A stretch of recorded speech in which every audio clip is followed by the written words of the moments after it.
Okay, so let's start. तो आज का हमारा क्लास क्या है? हमारे पर्यावरण के प्रति हमारी चिंताएं। ठीक है, देखो गवर्नमेंट ने क्या किया है ना कि लोग इतने अनअवेयर हो गए हैं किससे? इन्वायरमेंट से, कि भाई लोगों को यही पता ही नहीं चल रहा है कि हमारे इन्वायरमेंट भी बोल के कुछ होता है। इसलिए आपने अगर ध्यान दिया होगा तो ज्योग्राफी में भी पहला चैप्टर यही है, अगर आप पढ़े होगे तो। ठीक है, तो गवर्नमेंट क्या कर रहा है ना कि जहां भी स्कोप मिल रहा है उसको कि पर्यावरण के प्रति कुछ चीजों को वो दिखाए आपको, तो वो लोग क्या करते हैं, चैप्टर को इंक्लूड कर देते हैं। ठीक है, तो ये चैप्टर नहीं है कि इमोशन है, ये चैप्टर नहीं है, क्या है? इमोशन है। तो इसको आप जस्ट पढ़ने के लिए ही मत पढ़ो, एग्जाम के लिए मत पढ़ना। ठीक है, इसको सोचना। इसलिए हम यहाँ पे चिंताएं डालें। आप देखना बहुत सारे बुक्स में अलग अलग नाम है। ठीक है, बट यहाँ पे क्या है? कंसर्न अबाउट आवर इन्वायरमेंट, मतलब हमारे इन्वायरमेंट को लेके हम लोग कितने कंसर्न है, कितने हम लोग जागरूक हैं। तो इस चैप्टर के थ्रू हम लोग अपने आप को जागरूक करना है, अपने आप को सोचना है। ठीक है ना, बस आप इस चैप्टर को यही सोच के पढ़िएगा कि हम सीख रहे हैं, not for the exam preparation. ठीक है, एग्जाम का प्रिपरेशन ऑटोमेटिक हो जाएगा, उसकी चिंता ही नहीं। ठीक है ना, सीखना आप लोग। ठीक है, तो स्टार्ट करते हैं हम लोग। ठीक है, तो सबसे पहले आप इस डायग्राम को देखो। यहां पे लिखा हुआ है क्या? Layers of the atmosphere, layers of the atmosphere.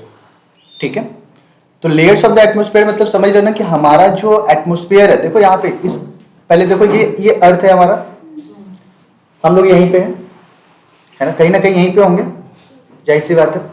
ठीक है, ये जो ब्लू कलर आप देख रहे हो ना, ब्लू जो कलर है, actually this blue colour indicate what? Water. Third part water होता है, पता ही है आपको, और वन पार्ट द व्हाट? भूमि, जहाँ पे हम लोग निवास करते हैं। अब उस वन पार्ट में भी बहुत सारे जंगल्स वगैरह है ना, बहुत सारा पहाड़ भी है, जैसे हिमालय जो विशाल पर्वत है हमारा, वो भी इसी में इंक्लूड है। ठीक है, अपार्ट फ्रॉम दिस की फिर भी जो है वट एवर, तो इसके जो ऊपर जो जाता है ना, जो हमारे को एकदम ब्लू कलर का आसमान दिखता है ना, तो हमें डायरेक्ट आसमान दिख जाता है। लेकिन ये लेयर्स होती है ना, ये सारे हमें दिखाई नहीं देते, ये लेयर्स हमें दिखाई नहीं देते। एक्चुअली कोई लेयर्स होता ही नहीं है, देखा जाए तो कोई लेयर्स होता ही नहीं है। हम लोग क्या किया ना, इनकी अलग अलग, ह्यूमन बींग्स, इनकी अलग अलग प्रॉपर्टी के हिसाब से इसको हम लोग डिवाइड कर लिया और अलग अलग नाम हम लोग दे दिया है। ये जो गैप्स दिख रही है ना बीच बीच में, ये जो गैप्स दिख रही है ना, ये सब बिल्कुल काल्पनिक है। ऐसा थोड़ी है कि वहां पे कोई जाके गैप डाल दिया कि भाई यहाँ से ये शुरू हो रहा है, यहाँ से वो शुरू हो रहा है, ऐसा कुछ नहीं है ना। एज्यूम कर सकते हैं, अपने इसको फील कर सकते हैं, हाँ यहाँ से ये चीज शुरू हो गया, यहाँ से ये चीज शुरू हो गया। ठीक है ना, ट्रोपोस्फेयर है, स्ट्रेटोस्फेयर है, मेसोस्फेयर है, थर्मोस्फेयर है, इसोस्फेयर है। ये सबसे बाहरी फेयर हो गया, सबसे आउट, जहां पे आप देखोगे सैटेलाइट वगैरह वहां पे ये करते हैं, है ना। सैटेलाइट समझ रहे हो ना, जैसे हम लोग कोई मूवी वगैरह देखते हैं या फिर वॉट एवर जो न्यूज चैनल देखते हैं ना, तो या रेडियो तरंगे बोलते हैं हम लोग, रेडियो है। ठीक है ना, ये सारी चीजें। तो खैर जो भी हो, हम लोग जब स्टार्ट करेंगे तब चीजें अच्छे से समझ में आपको आएगा। ठीक है ना, तो स्टार्ट करते हैं।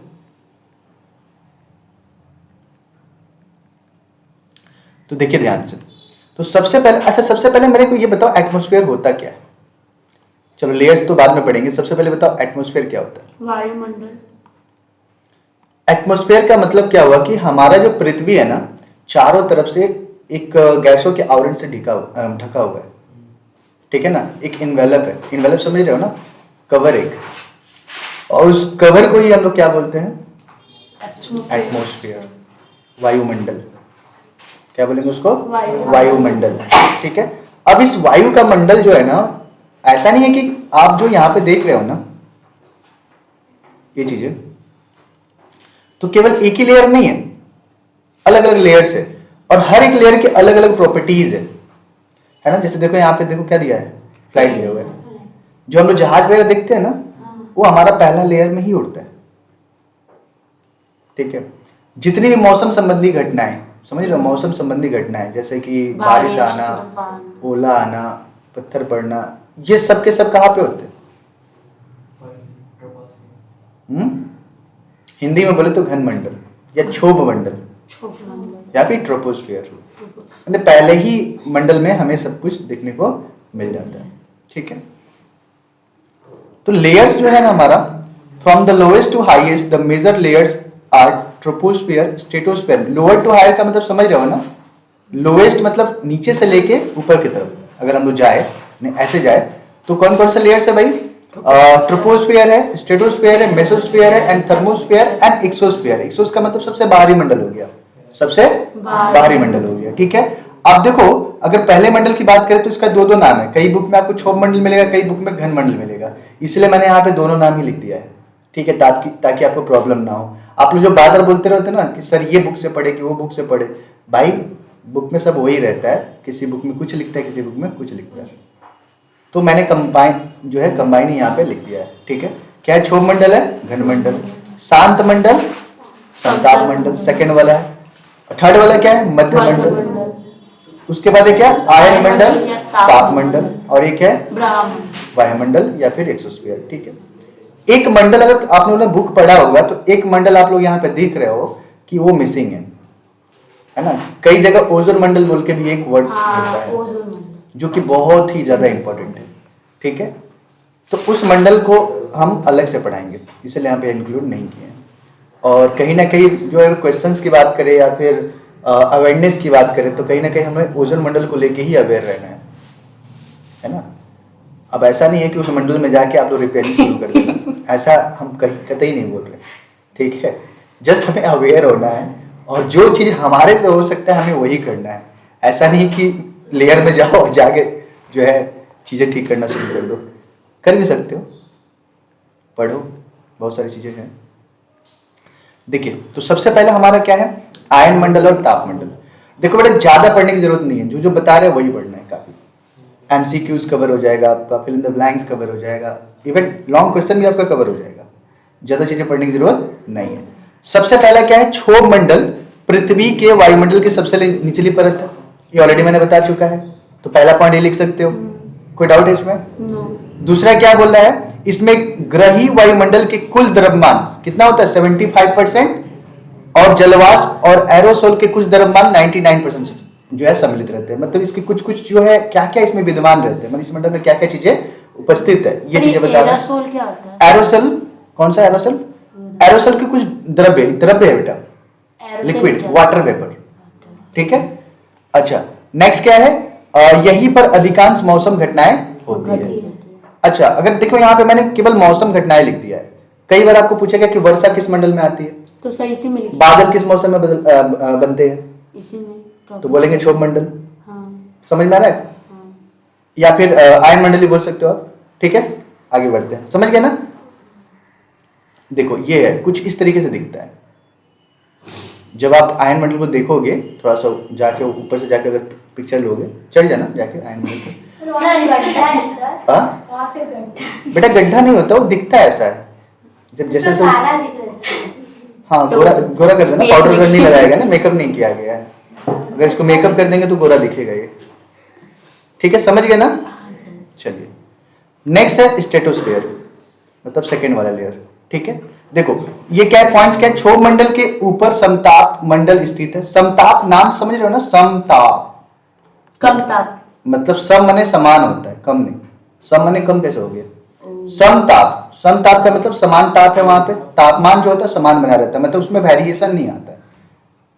इसमें क्या होता है? वेरिएशन नहीं आता है, ठीक है। जो क्षोभ मंडल के शीर्ष से लेकर, शीर्ष मतलब जहां पे क्षोभ मंडल खत्म हो रहा है वहां से स्टार्ट होगा, लेकर जमीन से लगभग 50 किलोमीटर की ऊंचाई तक फैला हुआ है। कितने? 50 किलोमीटर की ऊंचाई ऊपर तक फैला हुआ है, ठीक है। ओजोन परत समताप मंडल के भीतर ही स्थित है, इस पॉइंट को नोट किया जाए। ओजोन परत कहां पे है? समताप मंडल के बीच में ही स्थित है। समताप मंडल बोलो या ओजोन मंडल बोलो, वो एक सेम ही होता है। कई बुक में समताप मंडल को अलग से पढ़ाता है, सॉरी ओजोन परत को, ठीक है। मैं भी पढ़ाऊंगा, कोई टेंशन नहीं, बस इतना याद रखना, कभी कभार क्वेश्चन पूछ सकता है कि ओजोन परत बताओ कौन से मंडल में है, तो क्या बोलोगे? समताप मंडल, ठीक है। अच्छा, इस परत में ओजोन अणु सूर्य से उच्च ऊर्जा पराबैंगनी, जिसको हम लोग यूवी रे बोलते हैं, प्रकाश को अवशोषित कर लेते हैं। बेटा अवशोषित का मतलब समझते हो? हाँ। सपोज करो कि आपके फर्श में पानी गिर गया है, फर्श में समझ रहे हो ना, घर पे या फिर कहीं भी पानी गिर जाता है, या फिर तो हम लोग क्या करते हैं बताओ, जनरली क्या करते हैं, सोचो। पोछा मारते हैं। पोछा क्यों मारते हैं? इस चीज को फील किया है, अवशोषित करने के लिए। अब पोछा मारने के लिए भी ना हमें सूखी कपड़े की जरूरत पड़ती है, अगर पानी को सुखाना है तो हम लोग क्या करते हैं, उस पे रखते हैं, उस पानी पे, और पोछा मारना शुरू कर देते हैं। तो होता क्या है कि जो पानी होता है ना, वो कपड़े में जो है अवशोषित हो जाता है। समझ में आ रहा है? और अगर पोछा गीला हो तो क्या होता है, फिर पानी को फिर से उसमें अवशोषित करके कहीं ना कहीं हम उसको निचोड़ लेते हैं। तो ये अवशोषित करता है, मतलब समझ लो ना, यूवी रे को जो है ये फिल्टर कर लेता है या फिर अपने में खींच लेता है, रख लेता है। अच्छा। अब कैसे रखता है ये देखते हैं बाद में, बस इतना याद रखना कि अवशोषित करता है। अच्छा भाई, क्यों करता है ये भी हम लोग देखेंगे बाद में, क्या रीजन रहा होगा, है ना। कुछ ना, देखो हमारे इन्वायरमेंट हो या फिर वर्ल्ड, हमारा जो अर्थ हो, कुछ भी होता है ना, उसका कोई ना कोई रीजन होता है। ठीक है, वो रीजन को समझेंगे। इसे गर्मी में परिवर्तित कर देता है। ठीक है, आगे देखते हैं। इसके वजह से क्षोभ मंडल के विपरीत आप जितना ऊपर जाते हैं समताप मंडल गर्म होता जाता है। अब समताप मंडल जितने भी क्षोभ मंडल से ऊपर हम लोग जाएंगे ना, तो गर्म होना शुरू हो जाएगा। समझ में आया? आगे देखते हैं। आगे जिसकी हमें तलाश थी, क्या है? ओजोन लेयर्स, जिसको हम लोग क्या बोलते हैं, ओजोन मंडल। लेयर्स का मतलब क्या हो गया? मंडल। ठीक है, हाँ बोलिए। परत ना होता सर, परत बोलो, मंडल बोलो। ठीक है, तो देखो, ओजोन परत पृथ्वी के ऊपर की एक परत है जिसमें ओजोन गैस की संघनता अपेक्षाकृत अधिक होती है। सबसे पहले ओजोन गैस होता क्या है पहले ये समझ लो। ऑक्सीजन आपने पढ़ा होगा? हाँ पढ़ा है ना? हाँ। ये क्या होता है इसका? O2। O2 सूत्र होता है, समझ रहे हो? हाँ। तो वैसे ही ओजोन जो होता है ना, O2। ये होता है O3। क्या होता है बेटा? O3। O3। ओजोन क्या होता है? O3। O3। ये क्या हुआ? O2। ये क्या हुआ? O3। O3। ठीक है, आगे बढ़ते हैं। अभी देखो एक एक चीज बताएंगे। अभी ओजोन परत के कारण ही धरती पर जीवन संभव है। अभी तक हम लोग पढ़ते थे भाई, प्राणदायी गैस किसको कहते हैं? ऑक्सीजन को। लेकिन देखो साइंस ऐसे ही है, जो भी जानोगे ना कल फिर गलत साबित होता चला जाएगा। एक्चुअली गलत नहीं है, जितनी नॉलेज आपको देनी थी, जिस टाइम में देनी थी, उतनी ही दिया जाता है। ज़्यादा बता देंगे एक ही बार में तो फिर कंफ्यूज हो जाओगे पूरा। अरे प्राणदायी गैस तो ऑक्सीजन है, आप सब कैसे ओजोन बोल रहे हैं? ओजोन तो हो ही नहीं सकता है। अब बताएंगे क्यों है। ठीक है, अब बताएंगे क्यों है।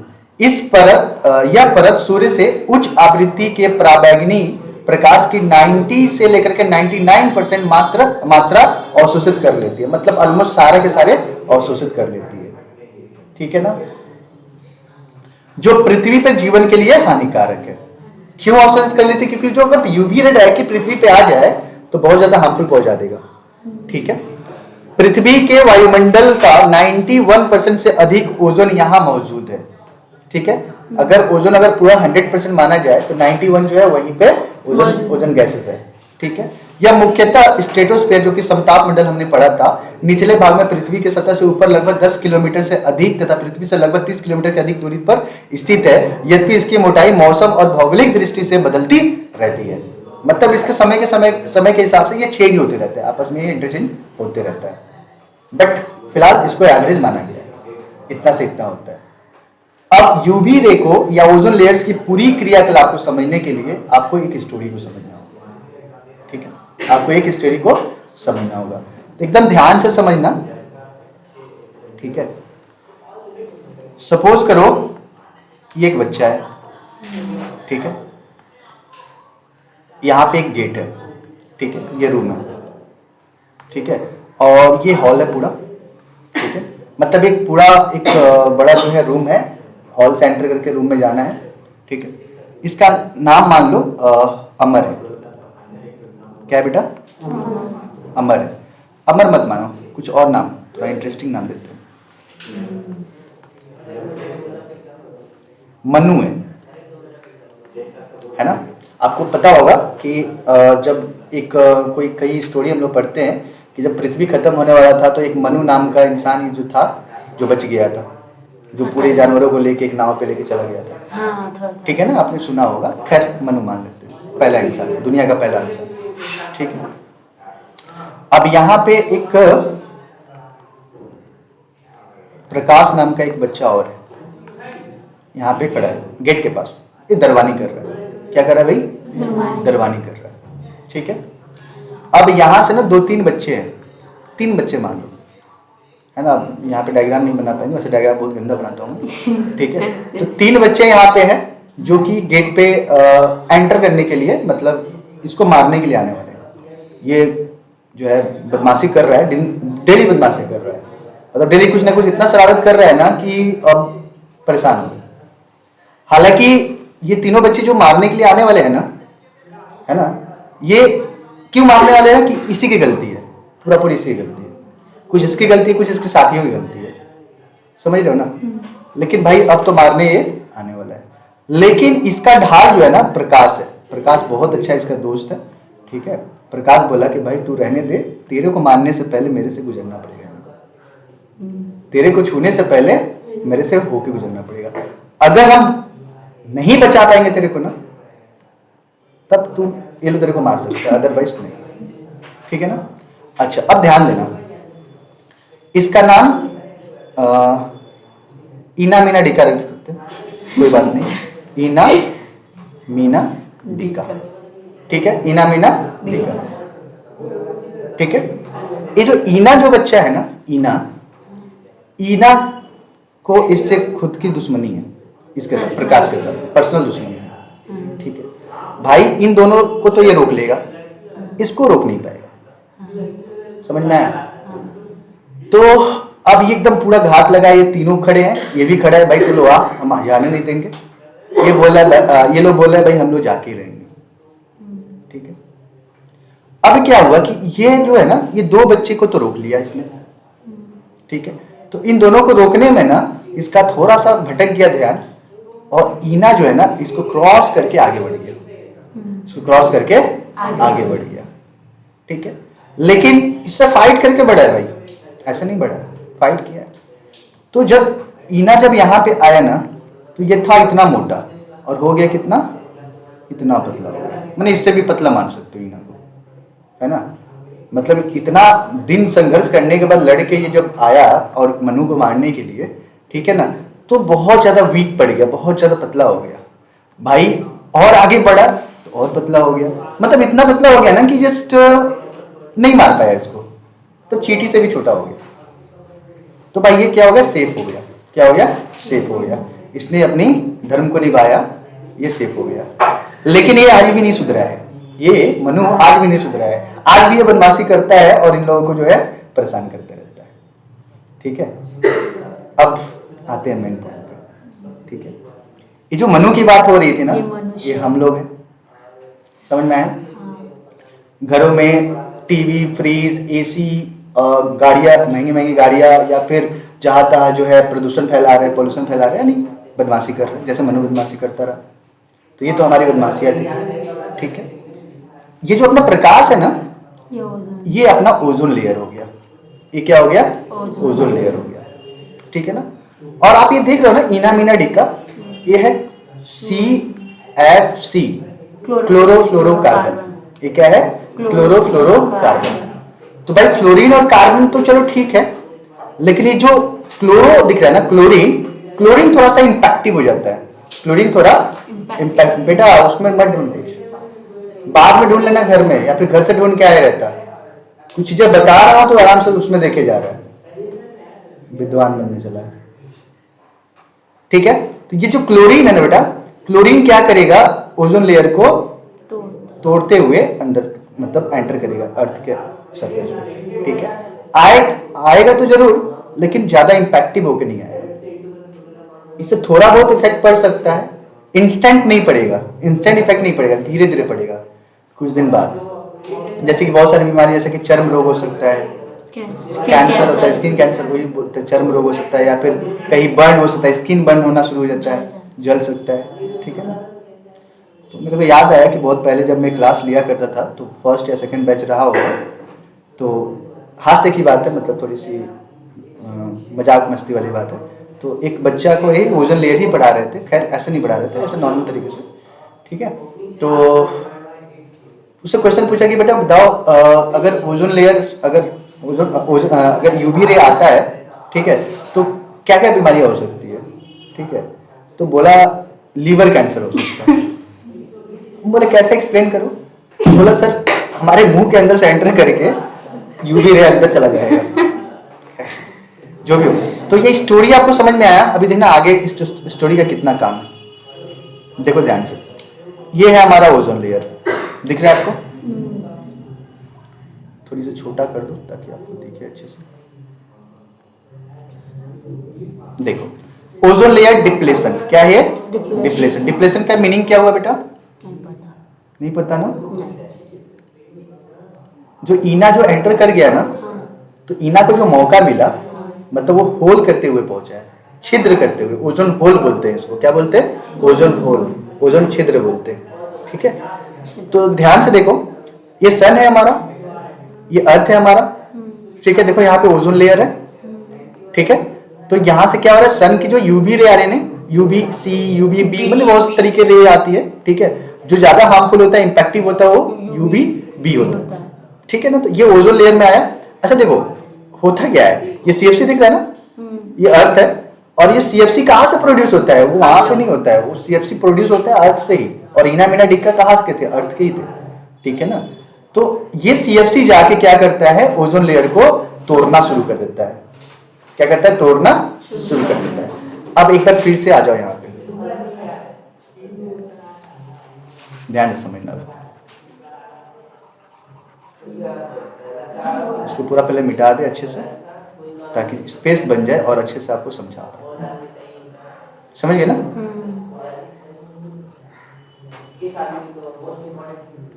डायग्राम समझना, ठीक है। क्या है?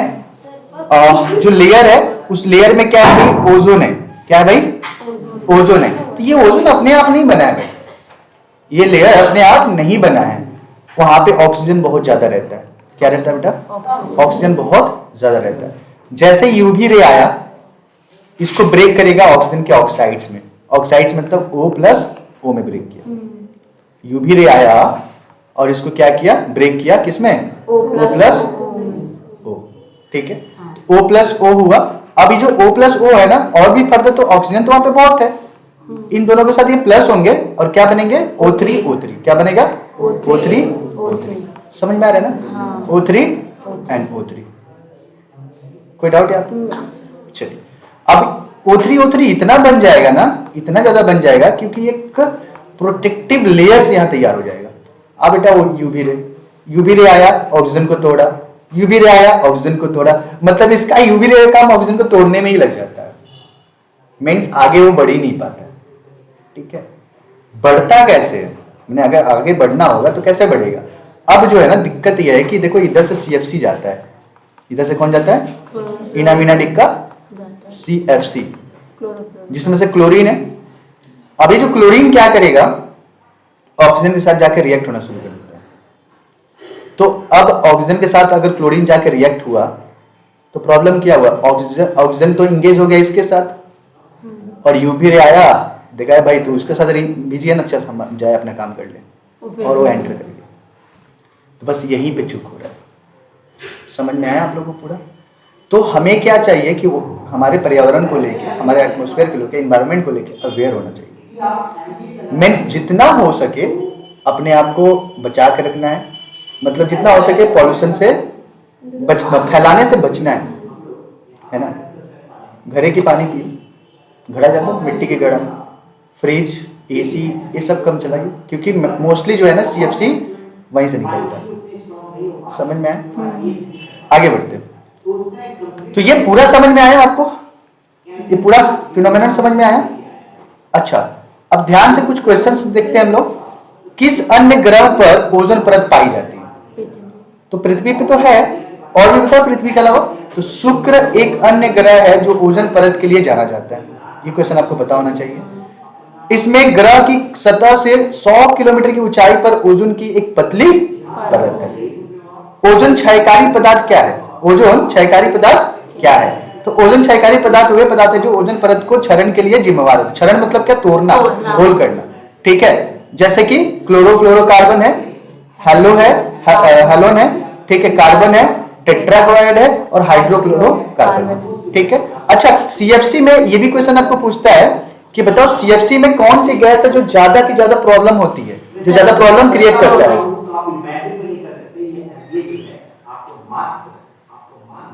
जो ज्यादा प्रॉब्लम क्रिएट करता है, ठीक है, तो क्लोरीन है। वो कौन है? क्लोरीन। वो गैस कौन है भाई? क्लोरीन है, जो ज्यादा प्रॉब्लम क्रिएट करता है, ठीक है। मैंने पहले ही बता दिया था, इना मिना डिका में इना ही ज्यादा प्रॉब्लम क्रिएट करता है ना। क्लोरोफ्लोरोकार्बन तो है ही, क्योंकि ये तो कंपाउंड है ना, एक तरह से 3 गैसों का कंपाउंड है क्लोरोफ्लोरोकार्बन। तीनों तो गैस है, क्लोरीन भी है, फ्लोरीन भी है, गैस भी है। खैर, ओजोन परत के क्षयकारण के प्रभाव क्या है? प्रभाव मैंने बता दिया, ये ह्यूमन बींग्स को बहुत ज्यादा इंपैक्ट पहुंचाएगा। इसके इवन प्लांट पे भी है, इवन प्लांट को भी है, ठीक है।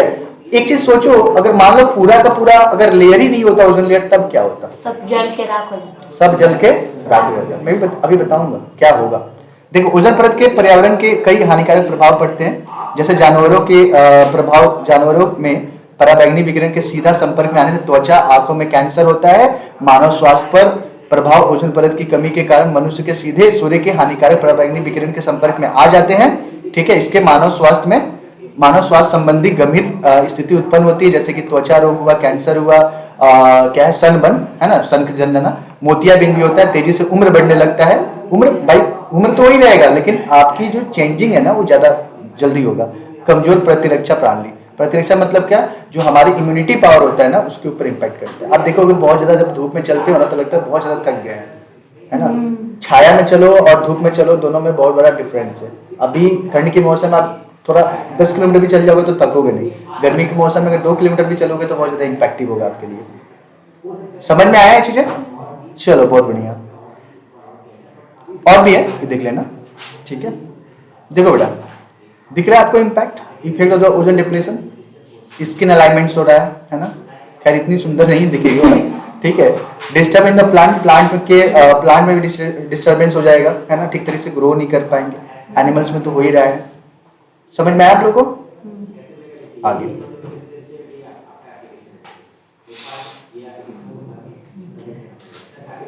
तो इससे बचने के लिए क्या करना है बताओ? जितने भी एयर कंडीशन है, एसी है ना, उसको जितना कम से कम प्रयोग किया जाए, है ना। प्लांटेशन किया जाए, डिफोरेस्टेशन कम किया जाए। जितने भी पॉल्यूशन वगैरह है ना, ये सबका एक ही वन फॉर्मूला है भाई। आप क्या करो? प्लांट्स बहुत ज्यादा लगाओ। अब ऐसा नहीं कि गमला का फूल खरीद लो या गमला का एक प्लांट खरीद दो और घर के जो है बालकनी में लगा लो। अब बोला हाँ, हम तो प्लांटेशन करेंगे, ठीक है, ऐसा इम्पैक्टिव नहीं होगा। क्या करना होगा? प्लांट लगाना होगा। कहाँ लगाओगे? रास्ते में जगह है कहाँ से लगाने का? हाँ, यही सबसे बड़ी बात है। कहीं पे तो पॉपुलेशन को भी संभालना पड़ेगा। इन शॉर्ट, पॉपुलेशन को भी कंट्रोल करना पड़ेगा, ठीक है ना। बाकी आपको नोट्स मिल जाएगा, इसमें आप पढ़ते रहना, ठीक है। जो चीज़ समझाने वाली है मैं समझा रहा हूँ, समझ रहे हो ना। देखो, अगर ओजोन लेयर ना होता तो क्या होता? पृथ्वी दिख रहा है? हाँ, अन्य ग्रहों की तरह ऐसा ही होता, बंजर, कुछ नहीं होता यहाँ पे। हाँ, सेम, बिना मेकअप, है ना। समझ में आया? ये हरा भरा ब्लू ग्रीन ये सब ना नहीं दिखता, ऐसा ही दिखता। समझ में आया? तो भाई कोशिश करो कि ऐसा ना दिखे, ठीक है। और कहीं ना कहीं हम लोग ही इसको कर सकते हैं, है ना। अब कई लोगों को ये मन में आता होगा, सर एक मेरे करने से क्या ही होता है? एक मेरे करने से क्या ही होता है? अगर यही चीज वो गिलहरी भी सोचती, जो राम सेतु बन रहा था इंडिया से तुम्हारा श्रीलंका जाने के लिए, जो राम जी सीता को लाने के लिए जब जा रहे थे, तो सारे लोग जो है पत्थर फेंक रहे थे, जय श्री राम लिख के फेंक रहे थे, कहाँ? समुद्र में, ताकि वहां पे एक मानव निर्मित क्या बनाया जाए? पुल बनाया जाए। तो एक गिलहरी भी फेंक रही थी, है ना। तो गिलहरी भी अगर यही सोचती कि अरे भाई मेरे एक छोटे से कंकर फेंकने से क्या ही फर्क पड़ेगा, तो हम क्यों करेंगे, बस छोड़ दो, तो पता है वो छोटे से कंकर कितना ज्यादा इम्पैक्टिव हुआ वहां पे, क्योंकि जो गैप्स होती है ना, गैप्स में बड़े बड़े पत्थर नहीं जाएंगे, है ना, वो छोटे छोटे पत्थर ही काम करता है। तो गिलहरी का योगदान सबसे ज्यादा था, अदरवाइज आप पुल पे रखते पैर तो ऐसे ऐसे होके गिर जाता, पुल टूट जाता। ठीक है, तो ऐसा कभी मत सोचना कि आपके करने से क्या होगा, हमारे करने से बहुत कुछ हो सकता अगर हम करेंगे तो है। एटलीस्ट कम से कम समाज को मैसेज तो मिलेगा कि नहीं कोई तो कर रहा है ना, तो करना चाहिए आई थिंक। ठीक है, तो आज ही जाके घर से एसी फ्रिज निकाल कर फेंक दो, मार खाओगे घर पे तो मेरे को मत। ठीक है, आगे देखो। समय बड़ा किसी को दे। हाँ समझ रहे हैं। अच्छा, ग्रीन हाउस प्रभाव और हरित गृह प्रभाव क्या होता है? अब हम मेन आते हैं क्वेश्चन से रिलेटेड।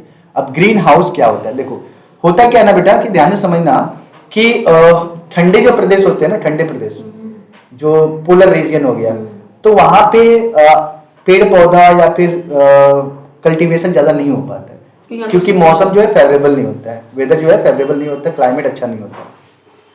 उसके लिए क्या चाहिए होता है? टेम्परेचर चाहिए होता है, हीट ज्यादा चाहिए होता है। ठीक है ना, जो हमारे यहाँ पे मिल जाता है, लेकिन वहां पे नहीं होता है। तो वहां पे क्या करना पड़ता है कि एक कांच का घर बनाया जाता है। कैसा? ऐसा ऐसा घर बनाना पड़ता है। देखो एक कांच से पूरा बनाया गया है। ठीक है, इसमें होता क्या है ना कि जब सूर्य की जब किरणें जब सूर्य उगता है ना, तो उसकी जो हीट होती है ये अंदर प्रवेश कर जाता है, और एक कांच को ऐसा बनाया गया ना कि वापस फिर रिटर्न बैक नहीं जाएगा, वही हीट वहीं पे रह जाएगा। वहीं पे क्या होगा? रह जाएगा। समझ में आया? अगर वहीं पे रह जाएगा तो मतलब वहां की टेम्परेचर मेंटेन हो जाएगी, मतलब हीट बढ़ेगा। हीट बढ़ेगा और हीट ही तो बढ़ाना है हमको, क्योंकि आउटसाइडर जो अगर जाओगे तो टेम्परेचर बहुत कम होगा, माइनस में होगा, लेकिन अगर इनसाइड द ग्लास रूम जाओगे तो मौसम जो है आपको फेवरेबल मिल जाएगा, और यहाँ पे इजिली आप कोई भी प्लांट को ग्रो कर सकते हो, कल्टीवेशन हो सकता है। और कहीं ना कहीं जो है चाहे कुछ भी कर लो, चाहे जितने भी पापड़ बेल लो, ठीक है, लेकिन आपको जो है कल्टीवेशन पे ही डिपेंड होना होगा। आपको कैसे भी को, अगर फार्मिंग नहीं हो रहा है, कल्टीवेशन नहीं हो रहा है, तो हम लोग खाएंगे क्या? पैसा तो खाएंगे नहीं ना। समझ में आ रहा है ना? तो ये बहुत ज्यादा जरूरी चीज है। ठीक है, तो अब समझेंगे कि ग्रीन हाउस इफेक्ट होता है क्या। देखो ध्यान से, एक प्राकृतिक प्रक्रिया है जिसके द्वारा किसी ग्रह या उपग्रह के वातावरण में मौजूद कुछ गैसें वातावरण के तापमान को अपेक्षाकृत अधिक गर्म बनाने में मदद करते हैं। ठीक है, इन ग्रीन हाउस गैसों कौन कौन सी गैसेस हैं? कार्बन डाइऑक्साइड है, जलवाष्प को वाटर वेपर बोलते हैं, मीथेन है, आदि शामिल है। यदि ग्रीन हाउस प्रभाव नहीं होता तो शायद ही पृथ्वी पर जीवन नहीं होता, क्योंकि तब पृथ्वी पे औसत तापमान कितना होता? -18 डिग्री सेल्सियस। मतलब कहीं ना कहीं आप लोग बोलते हो ना कार्बन डाइऑक्साइड गैस बहुत गंदा गैस है, बहुत ज्यादा ये होता है। नहीं भाई, इसका भी है काम। गंदा कब हो जाता है? जब बैलेंस बिगड़ना शुरू हो जाता है। आपको पता होगा 0.03% एटमॉस्फेयर में कार्बन डाइऑक्साइड है, है नहीं था, अब कितना हो गया? 0.04%। बढ़ रहा है, डे बाय डे इंक्रीज हो रहा है। इतना होने पे इतना गर्मी होता है, कितना गर्मी हो रहा है, तो सोचो 0.03% है, मतलब 3 पैसा, रुपये में 3 पैसा। अगर 1 रुपया को 100 पैसा माना जाए तो उसमें 3 पैसा की बात हो। वर्तमान में 15 डिग्री सेल्सियस, अभी कितना है एवरेज? 15 degree Celsius. पूरे विश्व के औसत तापमान में लगातार वृद्धि दर्ज की गई है। ऐसा माना जा रहा है कि मानव द्वारा उत्पादित अतिरिक्त ग्रीन हाउस गैसें, अतिरिक्त ग्रीन हाउस गैसें मतलब समझ रहे हो ना, एडिशनल जितने चाहिए थे तो ठीक है, लेकिन अभी अतिरिक्त आप प्रोड्यूस कर रहे हो ना, जो कि हाँ जरूरत से ज्यादा जितनी चाहिए थी, के कारण ऐसा हो रहा है। इसके अलावा यह भी कहा जा रहा है कि यदि वृक्षों का बचाना है तो गैसों पर नियंत्रित करना होगा, नहीं तो वृक्ष जो है डे बाय डे खत्म होते रहेंगे। ठीक है, तो एक बार इस पिक्चर को समझना। देखो यहाँ पे आप दिख रहा है सूर्य की किरणें आ रही है, ठीक है, तो किरणें जब आती है तो क्या होता है, इसको टच करके वापस जाती है, बैक जाती है। तो ये जो गैसेस है ना, ये सब क्या है, एक तरह से ढाल के रूप में खड़े हैं। तो ये क्या करते हैं ना, ऊपर जाता है, जैसे ये है, मान लो कोई गैस ऊपर गया, टकराया, फिर नीचे आ गया, टकराया, फिर नीचे आ गया। तो ये सब ग्रीन हाउस गैसेस है। ठीक है, टकरा के फिर वापस हीट को भेज दे रहे हैं, जिससे क्या हो रहा है, ग्लोबल वार्मिंग हो रहा है। जिससे क्या हो रहा है, ग्लोबल वार्मिंग। ठीक है, ग्लोबल वार्मिंग क्या होता है कि हमारे जो ग्लोब है वो धीरे धीरे गर्म होने लग रहा है, धरातल हमारी गर्म होना शुरू हो जा रहा है। ठीक है, तो ग्रीन हाउस प्रभाव के कारण ग्रीन हाउस प्रभाव के मुख्य कारण क्या है? ग्रीन हाउस प्रभाव के मुख्य कारण क्या है? तो देखो, जीवाश्म ईंधन क्या है? जीवाश्म ईंधन का ज्वलनशील ईंधन हमारे लिए एक महत्वपूर्ण हिस्सा है। इनके व्यापक हिस्सा है। अच्छा, इनका व्यापक रूप से परिवहन और बिजली उत्पादन में उपयोग किया जाता है। जीवाश्म ईंधन जलने से कार्बन डाइऑक्साइड निकलती है। जनसंख्या वृद्धि के साथ जीवाश्म ईंधन का उपयोग भी बढ़ गया है। ठीक है, इससे वातावरण में ग्रीन हाउस गैसों की रिहाई में वृद्धि हो रही है। जितनी चाहिए थी उससे ज्यादा वृद्धि हो रहा है। अब जीवाश्म ईंधन क्या होता है आपको पता है ना? जैसे कि कोयला हो गया, पेट्रोल हो गया, डीजल हो गया, सब जीवाश्म ईंधन होते हैं, जिसको हम लोग इंग्लिश में फॉसिल्स फ्यूल बोलते हैं। क्या बोलते हैं? Fossils fuel. ठीक है, अगला कारण क्या हो सकता है कि हम लोग वनों की कटाई कर रहे हैं। पेड़ कार्बन डाइऑक्साइड लेते हैं और ऑक्सीजन छोड़ते हैं, जिस प्रोसेस को हम लोग फोटोसिंथेसिस बोलते हैं, प्रकाश संश्लेषण बोलते हैं। क्या बोलते हैं? प्रकाश संश्लेषण, जिससे एटमॉस्फेयर में जो है हमारा बैलेंस बना रहता है, किसका? ऑक्सीजन का और कार्बन डाइऑक्साइड का। पेड़ों की कटाई के कारण ग्रीन हाउस गैसों में काफी वृद्धि होती है, जिससे पृथ्वी का तापमान बढ़ता है। खेती उर्वरक में प्रयुक्त नाइट्रस ऑक्साइड वायुमंडल में ग्रीन हाउस प्रभाव के योगदानकर्ताओं में से एक है। ठीक है, आगे औद्योगिक अवशिष्ट और लैंड उपयोगी और कारखानों के हानिकारक गैस उत्पन्न होती है, जो वायुमंडल में उत्सर्जित होती है। ठीक है, तो बात समझ रहे हो ना आप लोग? ये सारा चीजें जो है ग्रीन हाउस इफेक्ट को बढ़ाता है। ठीक है, कोई डाउट यहाँ पे? देखो, डायग्राम को आप लोग समझ लेना। ठीक है, मिल जाएगा फुल वीडियो। ये मैंने बता ही दिया। ठीक है, कि कई बार आप लोगों को प्रश्न आता है ना कि भाई सर कांच का घर कैसा होता है, कैसे बनाया जाता है? तो ये ऐसे बनाया जाता है। आप बनाए? नहीं, बिल्कुल मैं नहीं बनाया हूँ, कहीं बनाया था, मैंने यहाँ पे दिखा दिया आपको, है ना। और हम क्यों बनाएंगे? हम ठंडे प्रदेश में थोड़ी रहते हैं, हम कोलकाता में रहते हैं। ठीक है, अच्छा, तो ये है भूमंडलीय उष्णता। क्या है ये? भूमंडलीय उष्णता, जिसको हम लोग इंग्लिश में क्या बोलते हैं? Global warming. इतना ज्यादा पृथ्वी गर्म हो रहा है, देखो बाद में ऐसा स्थिति होने वाला है, शुक्र बन जाएगा, है ना। तो आप लोग ऐसे हाथों में लेके घूमना पड़ेगा पृथ्वी को। तो तैयार हो जाओ हाथों में लेके घूमने के लिए।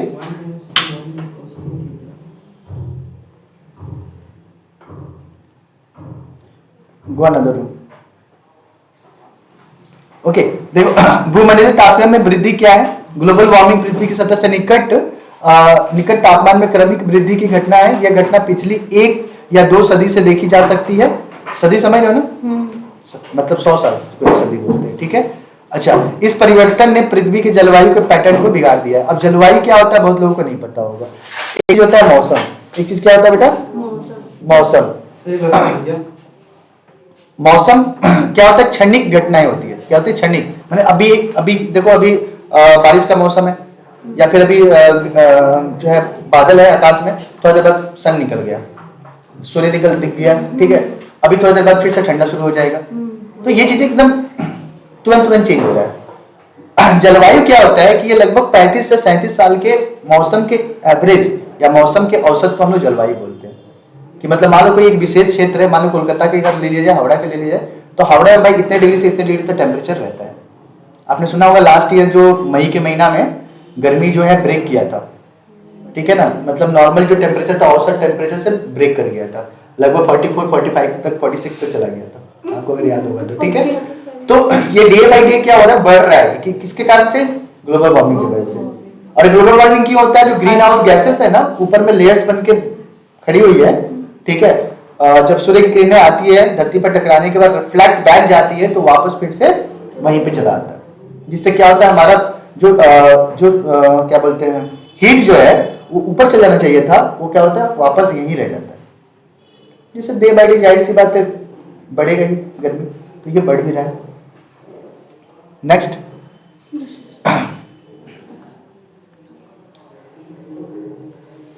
हालांकि ग्लोबल वार्मिंग की अवधारणा काफी विवादास्पद है, लेकिन वैज्ञानिकों के इस तथ्य के समर्थन में प्रासंगिक डेटा प्रदान किया गया है कि पृथ्वी के तापमान लगातार बढ़ रहा है। ग्लोबल वार्मिंग के कारण कई कारण है, जैसे कि मनुष्य के पौधों और जानवरों पर नकारात्मक प्रभाव पड़ता है। ये कारण प्रकृति हो सकता है या मानवीय गतिविधियों के परिणाम हो सकता है। मुद्दे पर अंकुश लगाने के लिए ग्लोबल वार्मिंग के नकारात्मक प्रभाव को समझना बहुत महत्वपूर्ण है। ठीक है, तो ग्लोबल वार्मिंग के कारण क्या क्या है? देखो, ये तो मानव निर्मित होता है, आपको पता है। पेड़ों को हम लोग काट रहे हैं, सबका एक ही है, पेड़ को काट रहे हैं हम लोग, जो है पेड़ नहीं लगा रहे हैं, बहुत ज्यादा फोसिल फ्यूल का उपयोग कर रहे हैं, सबका लगभग एक ही रीजन। मनुष्य देखो, वाहनों में बहुत ये ज्यादा कर रहे हैं, क्लोरोफ्लोरोकार्बन आपको पता ही है क्या है। ठीक है, औद्योगिक और विकास और औद्योगिकरण क्या होता है, मतलब डे बाई डे कारखाने देखो बढ़े जा रहा है, लार्ज लेवल पे कारखाने बहुत ज्यादा विकसित हो रहा है ना, और कारखानों से सबसे ज्यादा कार्बन डाइऑक्साइड निकलता है। जनसंख्या वृद्धि, जनसंख्या बढ़ा ही रहे हैं, है ना। तो ग्लोबल वार्मिंग के प्रमुख प्रभाव क्या क्या है? तो क्या क्या प्रभाव हो सकता है? तो तापमान बढ़ेगा, क्या बढ़ेगा? तापमान बढ़ेगा, देख रही है। ठीक है, अगर तापमान बढ़ता है तो बहुत सारी प्रॉब्लम हो सकती है, जैसे कि ग्लेशियर मेल्ट हो सकता है, तो हमारी जो लेयर जो होती है ना समुद्र की, वो बढ़ जाएगा। ठीक है, जलवायु परिवर्तन होगा, उच्च मृत्यु दर, माने लोगों का मरना तय है, गर्मी है तो। ठीक है ना। ग्लोबल वार्मिंग को कैसे नियंत्रित किया जाए? तो जो जो आप कर रहे हो गलत चीज, उसको सही करो, पेड़ों को मत काटो, लगाओ। ठीक है, जनसंख्या पे कंट्रोल करो, हम दो हमारे दो, एक से भी चलेगा। ठीक है, और भी है बहुत सारी चीजें। अगर ऐसा करते हो तो देखो हमारा पृथ्वी इस कगार से इस कगार पे आ जाएगा, और ये हम ही कर सकते कहीं ना कहीं, समझ रहे हो ना। अब हम बात करते हैं कुछ कुछ इंपॉर्टेंट क्वेश्चन। अभी तक तो हम लोग इमोशन से पढ़ रहे थे, अब थोड़ा सा चैप्टर्स के पॉइंट ऑफ व्यू से पढ़ ले। अच्छा खैर, जितना भी मैंने पढ़ाया सबको समझ में आया क्या? पक्का ना? एक बार जाके बुक भी पढ़ लेना, सारा वही चीजें मिलेगा। ये पीडीएफ भी भेज दूंगा, वीडियो भी आपको मिल जाएगी। ठीक है। क्वेश्चन पूछता है कई बार कैलोरीफिक मान की परिभाषा क्या है? तो कैलोरी मान, जिसको हम लोग जो है कैलोरीफिक वैल्यू बोलते हैं। ठीक है, ये क्या होती है? कैलोरी मान किसी पदार्थ के पूर्ण दहन द्वारा इकाई आयतन द्वारा उत्पन्न ऊष्मा की मात्रा को से संबंधित है। मतलब मान लो कि 1 ग्राम अगर आप लकड़ी को जला रहे हो, ठीक है, तो उससे जो हीट डेवलप होगी उसको हम लोग कैलोरीफिक वैल्यू। ठीक है, सबकी अलग अलग कैलोरीफिक वैल्यू होती है। आप देखना, अगर आप लोग को ध्यान होगा तो एक कागज को जलाओ और एक लकड़ी को जलाओ सेम अमाउंट में, तो ज्यादा हीट कौन डेवलप करेगा? लकड़ी। रीजन आपको पता ही है। ठीक है, तो अलग अलग आपके बुक में भी दिखेगा कि काउ डंग केक, है ना, काउ डंग केक। अब ये केक क्या है? केक मत समझ लेना इसको, हमारे देसी भाषा में इसको गुठिया बोलते हैं। क्या बोलते हैं? गोईठा बोलते हैं, गोईठा। जो काउ डंग का मतलब जो काउ की जो गोबर होती है ना, उससे बनता है। केक मत समझ लेना तुम लोग, आपको लगा केक आप लोग मैक्सिमम लोग समझोगे। ऐसे ही कभी मैं नेट चला रहा था ना, तो नेट चलाते चलाते फ्लिपकार्ट पे शायद, चाहे किसी भी शॉपिंग ऐप पे मेरे को दिखा था, सॉरी, तो उसमें मेरे को दिखा काउ डक का पिक्चर। ठीक है, तो मैंने ओपन किया, लगभग 120 रुपीज प्राइस था 10 पीस का, 12 रुपये एक पीस का। मैं ताजुब हो गया कि भाई देखो। अच्छा, इवन मैंने रिव्यू देखना शुरू किया, सोचा कि चलो भाई रिव्यू देख लेते हैं, भाई लोगों ने, पब्लिक ने क्या रेट किया।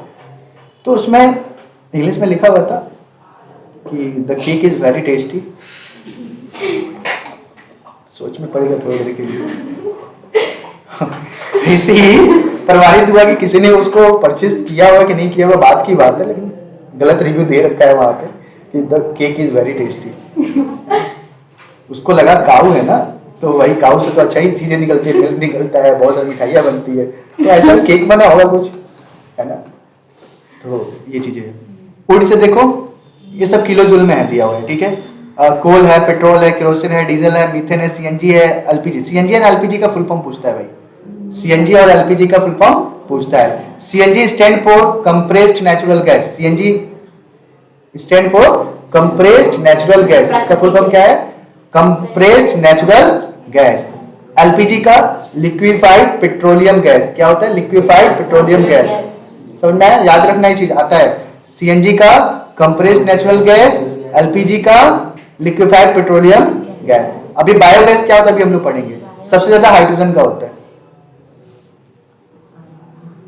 अच्छा, यह है गैर व्यवसायिक ऊर्जा स्रोतम के तौर, मतलब देखो ऊर्जा का जो सोर्स होता है दो तरह का होता है, एक कन्वेंशनल सोर्स होता है, एक नॉन कन्वेंशनल सोर्स होता है। जैसे पेट्रोल, अगर मान लो पेट्रोल को आप अगर यूज कर रहे हो ना, तो अगर 1 लीटर पेट्रोल भरा है ना, अगर वो खत्म हो गया तो खत्म हो गया भाई। Reuse can not be reuse, तो उसको हम लोग बोलते हैं क्या, कन्वेंशनल सोर्स, मतलब वो भविष्य में खत्म हो जाएगा। ठीक है। और एक होता है गैर परंपरागत, जिसको हम लोग फिर से रीयूज कर सकते हैं। ठीक है।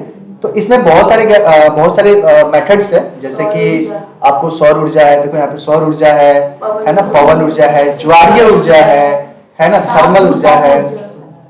देखो ये इस मेथड है, ये देखो सोलर पैनल होता है। ठीक है ना, ये देखो ये जो पंखे दिख रहे हैं ना छोटे छोटे, ये छोटे नहीं होते, बहुत बड़े होते हैं, दिख छोटे रहे। तो इससे क्या होता है, इससे आपका क्या होता है भाई, एनर्जी डेवलप होता है। Mechanical energy is converted into the electrical energy, और इससे इलेक्ट्रिसिटी प्रोवाइड किया जाता है।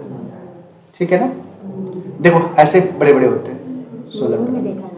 ठीक है ना, आगे हम देखते हैं। अब हम बात करते हैं बायोगैस। क्या होता है भाई, बायोगैस। आपको पता है जितने भी हम लोग कचरे वगैरह फेंक रहे हैं ना, तो आपने देखा होगा कि अभी 2 तरह का बकेट आपको मिलते हैं, एक ब्लू कलर का और ग्रीन कलर का। एक में सूखा है, एक में गीला। हाँ, सूखा गीला से रिलेटेड नहीं है, आप लोग को मिसगाइड किया जा रहा है। उसमें क्या होता है ना, जैसे प्लास्टिक्स वगैरह है ना, और कांच वगैरह है, या फिर जो हार्मफुल चीजें है उसको अलग फेंकना है। और बाकी जो कूड़े करकटे, जैसे कि सब्जी हो गया, कचरा हो गया, सब्जी के छिलके वगैरह हो गया ना, उसको एक अलग, क्योंकि उसको ना डाल के मतलब रिसाइकल करके गैस बनाया जा रहा है। क्या बनाया जा रहा है, गैस बनाया जा रहा है, और दैट गैस इज बायोगैस।